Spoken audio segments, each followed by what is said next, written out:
অনেক দিন আগের কথা। হরিপুর নামের এক গ্রামে এক পরিবার থাকত। সেই পরিবারে ৩ জন ছিল: সোহেল, রানু আর তার মেয়ে মিনা।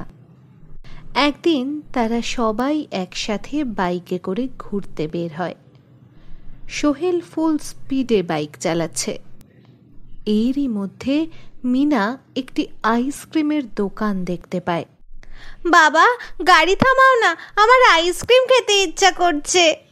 কিছুক্ষণ আগেই তুমি 2টো খেয়েছ, তোমার গলা খারাপ হয়ে যাবে, সর্দি লাগবে।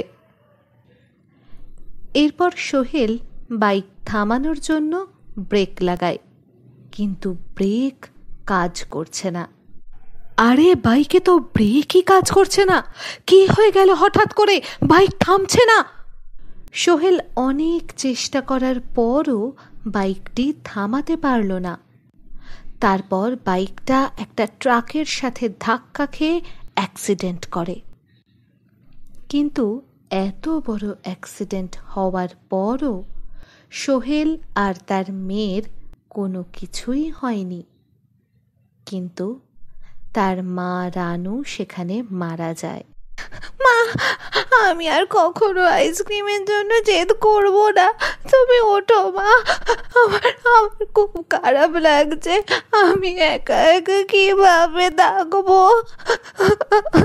তোমাকে ছাড়া তুমি আমাদের রেখে চলে যেও না মা। ওঠো ওঠো, এরকম করো না। বাবা বাবা, মাকে বলো না চোখ খুলতে।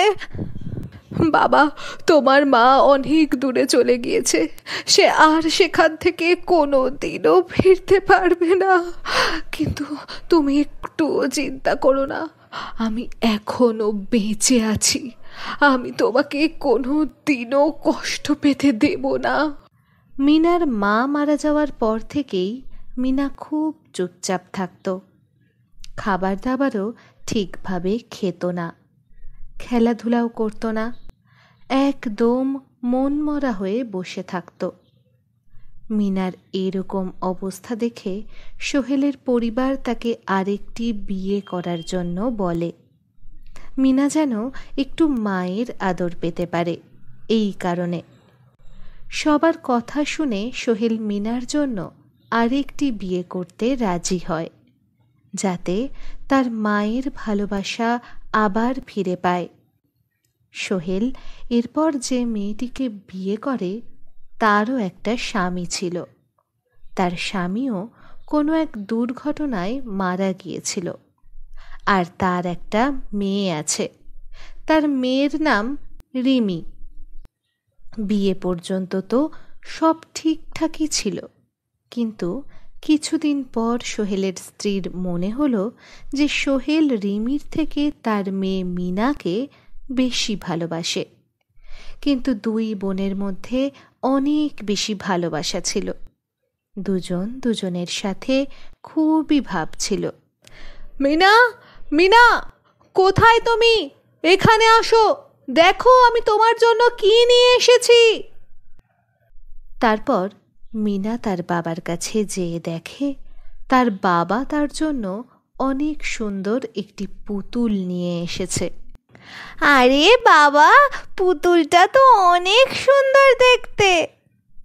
এরকম সময় মিনার সৎ মা সালেহা সেখানে এসে পড়ে। এটা কেমন কথা বলেন? রিমি কত দিন ধরে বলছে একটা পুতুলের জন্য, কিন্তু আপনি ওকে একটা পুতুল এনে দিলেন না। আপনি আপনার মেয়ের জন্য ঠিকই নিয়ে আসলেন।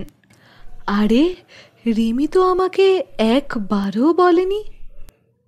আচ্ছা, ঠিক আছে, আমি কালই ওর জন্য নিয়ে আসবো একটি সুন্দর পুতুল।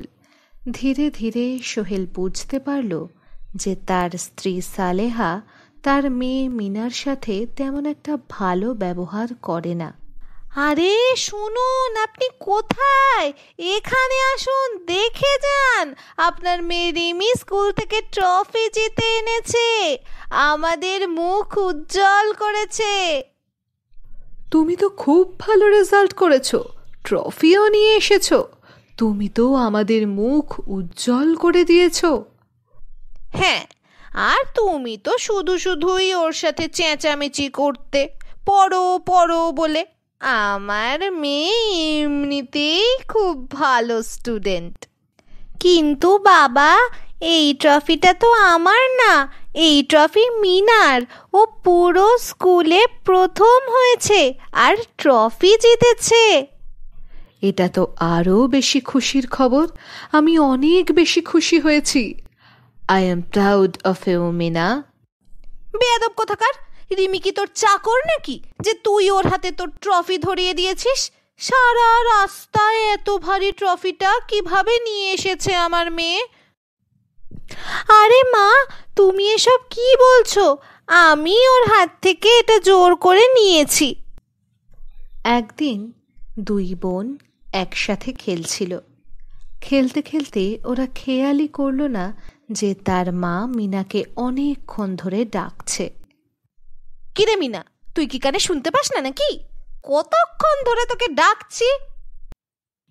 মা, আমি সত্যিই শুনতে পাইনি। তুমি কখন ডেকেছিলে? এত নাটক করতে হবে না।